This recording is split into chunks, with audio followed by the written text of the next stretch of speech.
ومن الفساد في الأرض يا عباد الله نشر المقاطع الخليعة والنظر إليها. هذا يعتبر من الأسباب العظيمة في نشر الفساد في الأرض، نشر المقاطع الخليعة الخادشة للحياة، مقاطع الزنا واللواط إلى غير ذلك. وهذا مما عمت به البلوى عند كثير من المسلمين سيما فئة الشباب، وهذا يعتبر من إشاعة الفاحشة بين المؤمنين. وقد توعد الله جل وعلا من يفعل هذا بقوله: إن الذين يحبون أن تشيع الفاحشة في الذين آمنوا لهم عذاب أليم في الدنيا والآخرة والله يعلم وأنتم لا تعلمون.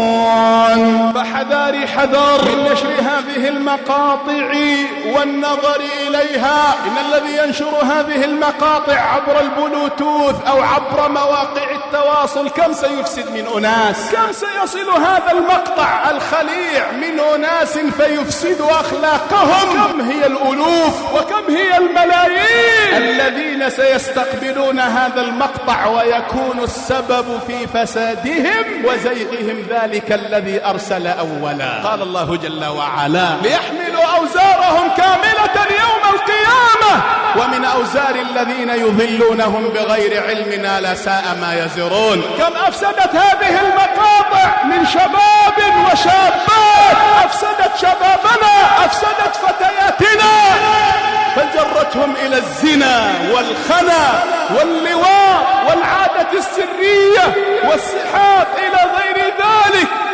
بسبب هذه المقاطع ربما فتحت بيوت دعارة، بسبب هذه المقاطع ربما حصلت الدياثة من قبل بعض الأزواج يرضى الخبث في أهله، وبسبب هذه المقاطع انتشر ما يسمى بزنا المحارم، فقد يقع بعض الناس على بعض محارمه. بسبب هذه المقاطع أدمن كثير من الشباب على العادة السرية. بسبب هذه المقاطع انتشر اللواط، بسبب هذه المقاطع انتشرت فواحش حتى بين النساء. تعمل المرأة الفاحشة مع أخرى. ما السبب في هذا يا عباد الله؟ ما هذا البلاء الذي انتشر بين الناس واستصاغه بعض الناس واستجازه بعض الناس وأصبح بعض الناس يسميه بغير اسمه؟